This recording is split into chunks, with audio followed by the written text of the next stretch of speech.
Hello, hello. Welcome to Weather Vibes. My name is Dermish Dyer. And I'm Mortimer Williams, and welcome to Weather Vibes. Now, Mortimer. Yeah.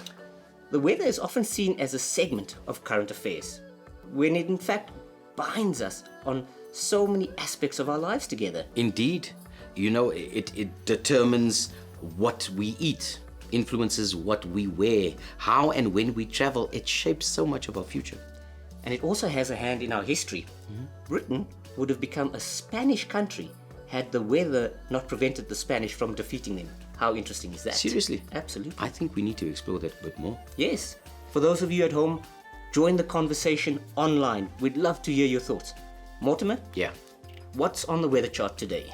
On the weather charts today, very exciting, you meet the COO of an atmospheric water generating technology company. Really, eh? Yeah, and she's going to share her vast knowledge of accessibility to drinking water. Interesting fact. Did you know? No, I didn't. You will know now. 70% of the Earth's surface is occupied by water, of which only 3% is considered to be fresh and safe to drink. Mortimer, did you know that only 0.4% of that water is accessible to humans? For all 7 billion of us. That's interesting.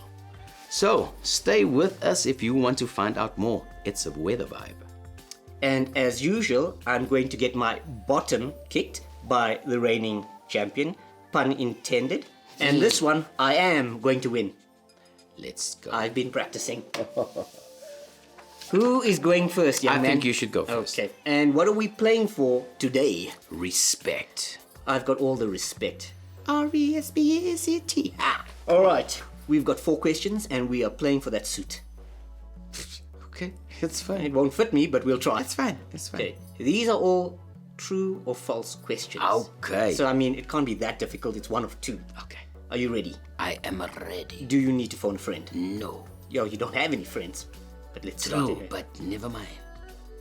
Doing laundry at night saves water. True or false? False. Why do you say that?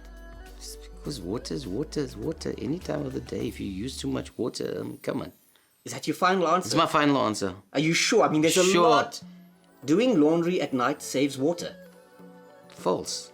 Unfortunately, that is correct.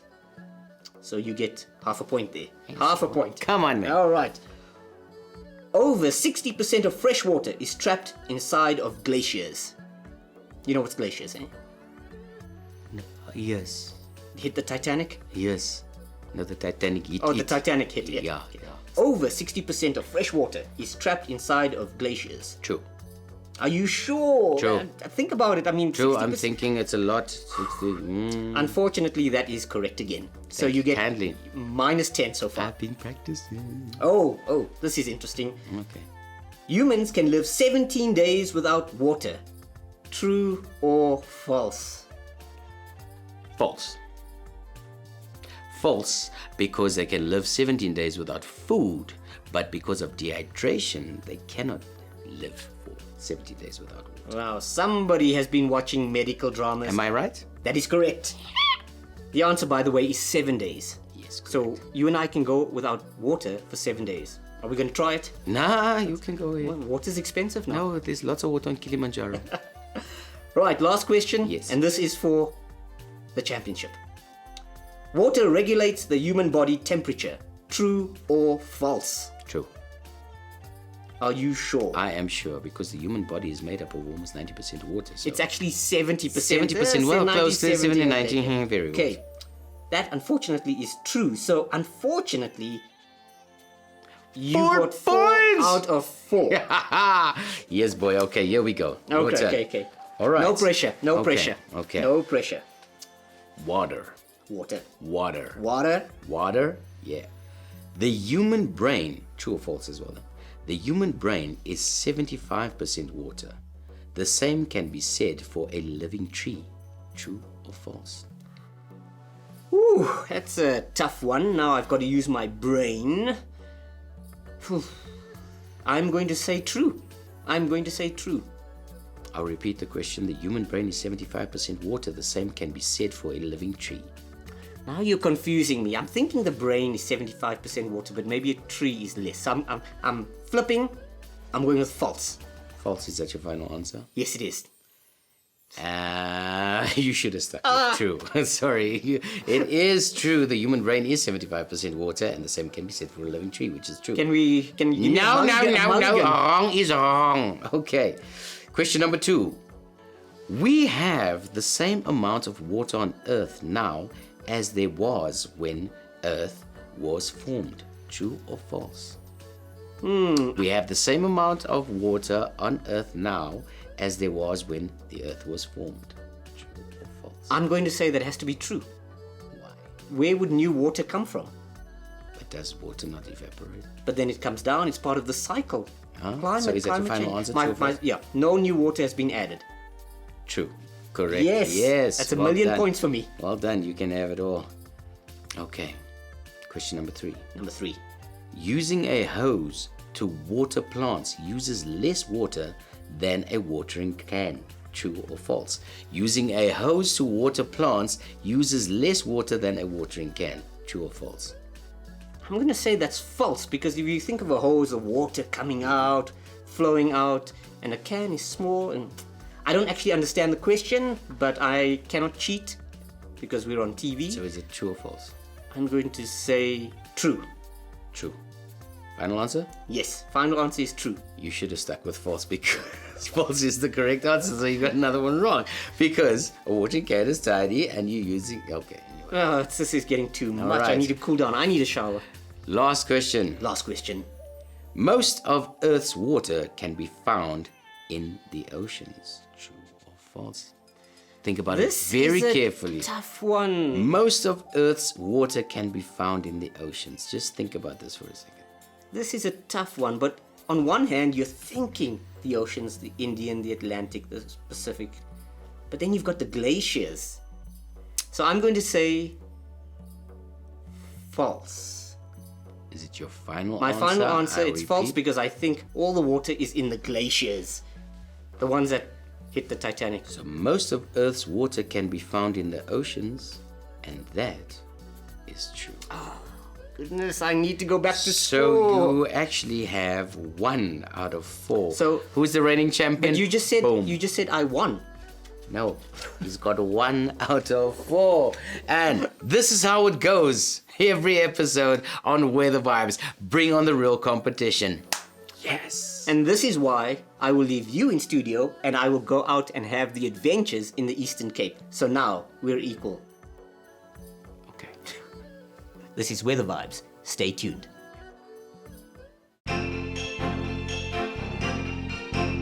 Alright folks, welcome back to Weather Vibes, and in case you've noticed the change of wardrobe, I had a chat to our next interviewee, and man, is she dressed superbly. I thought I had to change as well, just so that we're on par. I tell you what, there is a huge gaming fraternity out there, and we might not always see them because they're playing games, but they are out there. And today we've got Breslin on the show. Breslin, thank you so much for joining us here on Weather Vibes. Thank you for having me. Tell us a little bit about yourself. So I am a college student. I study at the Essays Writers College, and I'm studying to become a game narrative designer. Oh, what's a game narrative design? Explain that to everybody. So I work behind the scenes. I'm the one that is creating the characters, writing the background story, everything all the little details that is being added in, that's what I do. Okay. Talk to us about gamers. When you say gamers, the older generation is like you're playing your little Nintendo or something like that. What are gamers? So gamers as a collective are people that use technology to escape, basically, in a sense. So it can be playing on your PC, on your console, your mobile, anywhere that you can download the software to play the games. That's where you are. Because the recollection I have of gamers is you're sitting in a room and you're playing and you miss the shot and you swear and you throw your controllers down. Is that really the case? For most people, but it also depends on what type of game that you're playing. If it's a cool and chill game, I don't think you'll be rage quitting. Talk to us about the weather in these games? I have this impression when you're fighting in a war game, it's cold, it's raining, there's thunder, and it's more of a happy game, like something called Minecraft. Yeah. Is that really the case here? Most definitely. Most gamers, they try, the people that are designing the games, they do try and use the weather to influence the perspective of the person that is playing. Like if you're, like for your war games, it's not a very happy subject to be touching on. So the mood is going to be very dark and gloomy. You are going to be sad and depressed, and because it's the war game, it's not a very nice subject. So that's why they use that type of weather. And with like your happy games like Minecraft, then it's all nice and sunny and you all feel nice and happy and you just want to go mine your gems and things. So let's take it out into the real world now. Do you find that the weather actually plays a part in your personality and how you're feeling sometimes? It does. Like if it is very stormy and rainy outside, you're going to want to stay inside most of the day. You're not going to be wanting to go outside in the wet. So you probably will stay inside more, you'll be gaming more, and you might go the whole day. The whole day? You might. But if you're a serious gamer, you're actually not worried about the weather. You will stay down, you will hunker down, and you will play. Honestly, even if it's hot, you just switch on the fan and you go. So I guess the ultimate question here is, can you design games to actually help people understand what's happening in the world of climate and climate change?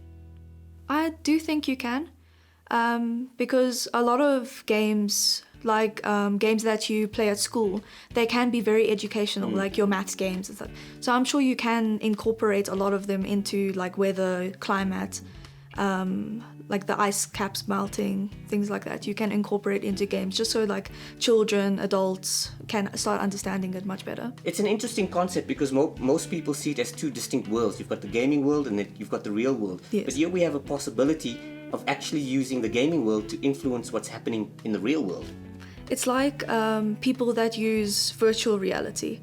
So it's using technology to go into something that is real in real life. But it's like us sitting in South Africa, we can go somewhere totally, completely different. We can go into outer space. We can go into, let's say you want to go to Paris. You can go stand on top of the Eiffel Tower. And that's possible because of technology. Yeah. Last question though, on the gaming topic. Yes. Do you find that global warming is actually affecting how people play games? In other words, are servers getting hotter? Is your rooms getting hotter? Do you need to pause the game and walk outside and cool off, literally and figuratively? Yes, because of like global warming and it's getting so hot, your room gets very stuffy. And if you don't have any windows open or if you don't have a fan on, you are going to get really hot and you do want to escape your room eventually. So global warming is actually affecting physically the virtual world as well now, isn't it? Most definitely, Right. yes. So, to play games takes a lot of energy. Yes. What's your favorite food? How do you energize yourself? Caffeine. Caffeine. Yes. Well, that's not actually a food, but you get a different one. Yes, we love our coffee. Yeah, I'm sure you guys do. What about traveling? I mean, there are times when you have to switch off the computer and get out there. What's your favorite local destination here? Well, I usually like going to the park, walking my dog, just spending time with family. That can be going to a restaurant, just walking in the mall. Speaking about family, what's the best time to spend with them? What is the favorite time of the year for you in terms of the seasons? So the most time when all the family gets together, it's around Christmas time. So that's when we most likely all are together and we are just putting away the technology and just spending time with each other. That's great. What about traveling in our beautiful, beautiful country in the real world? Are you flying or are you driving? It depends on how far it is. If it's just to Cape Town, we might take a drive. I have driven down to East London before. So, and just taking in the whole of the scenery, it was beautiful. Now, you must admit, virtuality, that's a long word, virtual word, is coming along great, but it will never ever replace the real world. Yes, Absolutely. I agree with you. And what happens if somebody wanted to get involved in gaming? How do they go about it, President? It's actually really simple. You don't need a lot to become a gamer. Honestly, if you have a headset, even your simple little earphones, If you're playing a multiplayer game and you want a microphone, there is a microphone attached to your headphones. Have a lot of space on your mobile phone or on your computer, and if you have a really good graphics card, then your game will look perfection. You're good to go. Yes. I think it's absolutely fascinating the way the virtual world and the real world seems to colliding here in terms of climate change. Breslin, thank you so much for joining us. Thank you so much. And folks, just remember, here on Weather Vibes, we encourage you to explore the real world, but I suppose if you want to do it in the virtual world, that's okay, once in a while. We'll see you after the break.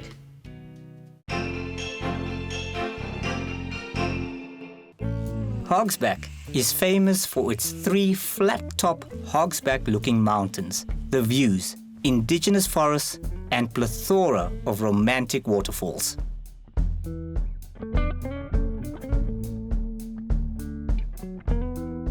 This time around, I stayed at Hogsback Inn, courtesy of the Eastern Cape Parks and Tourism Agency.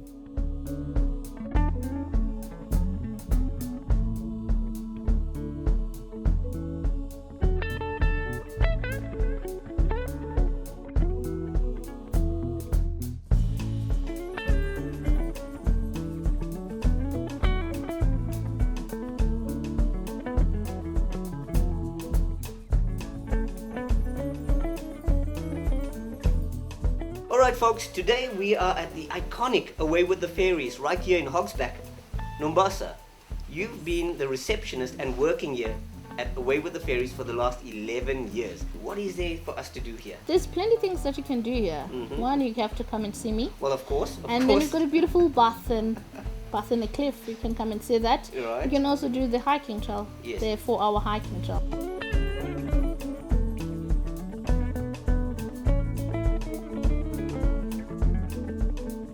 After checking in, let's go and explore.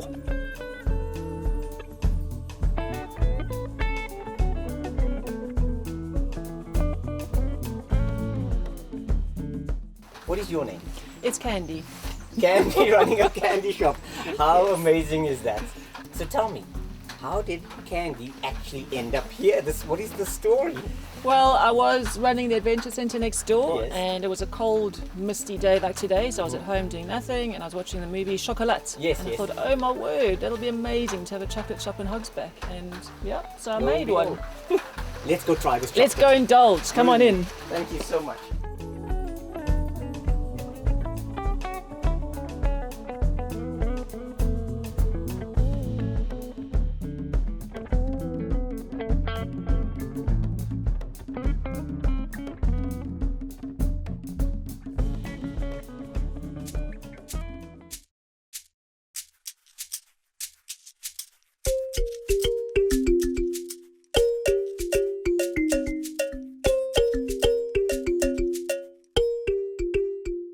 Yesterday when we arrived in Hogsback, it was raining, it was cold, it was miserable. But today, the weather is amazing, and in front of us are those 3 hogs. Now you are the man when it comes to Hogsback. Tell us a little bit about the history of this amazing place. I mean, Hogsback is a place up in the mountains. It's got lots of nature, forests, waterfalls, and hiking trails into the forest there. Historically, there's a lot of history that took place here in the Frontier Wars, and then you've also got Tolkien had his inspiration for Lord of the Rings here, where when he was born in Bloemfontein, he had an African nanny from Hogsback. She told him the story of the local Xhosa, believing that there's a giant flying snake that lives in Hog 3, and it's called Inkanyamba. Inkanyamba comes out, turns into a tornado, creates carnage in the area, and then goes back to sleep again in the mountain. So when Tolkien was a young boy, his nanny told him this story. He then moves to England when he's 5 years old. No such thing as giant flying snakes, there's dragons. So that became the dragon in Lord of the Rings, Smaug the dragon. And then also the forest below us here is Auckland. It's Auckland Nature Reserve, it's where the orcs come from. I believe if we carry on for about 3 or 4 hours, we come to Madonna and Child. That's quite a famous place. Anybody who's come to Hogsback has been to Madonna right. and Child. So it came from the inspiration from the Rembrandt portrait of Madonna and Child, where it looked like Mother Mary holding Jesus. And then basically Mother Mary fell off about 50 years ago. So now it's and child. And child. Yeah. Have you seen how climate change is actually affecting Hogsback and the trails and the waterfalls? Well, we've just come out of a very, very big drought. So we've had about 6-7 years of heavy drought where it affected us a great deal, where water was running out, the waterfalls were running very, very low. And then we've had extreme rain again in November, December, where we've had massive amounts of rain. So the weather seems to be changing. It's getting more dramatic. Despite that and the fluctuating weather, Hogsback, Eastern Cape is here to be explored. For sure. Absolutely. For sure. Let's go and Beautiful. explore. But what intrigues me the most are the people, the food, and of course, the hiking trails.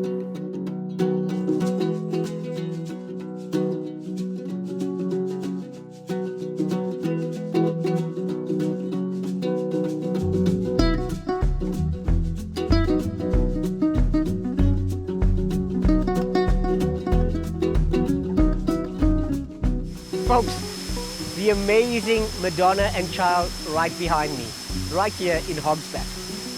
Now folks, when we started this journey 4 hours ago, the sun was out, it was hot, it was humid. But now, the clouds are here, the thunder is rolling in, and that's the beauty of nature. Just go out and explore. But before anything else, time to jump in and feel the brrrr.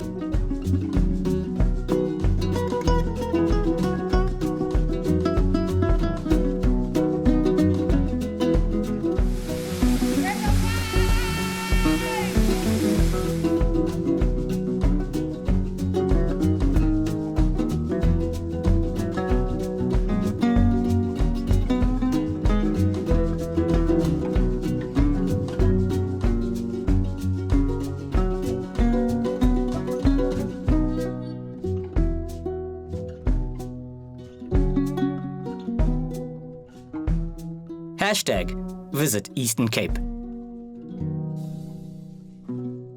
I hope I've inspired you to pack your bags. #Visit Eastern Cape. My name is Dharmesh Dyer. And I'm Mortimer Williams. Until next time, this is Weather Vibes. Weather Vibes.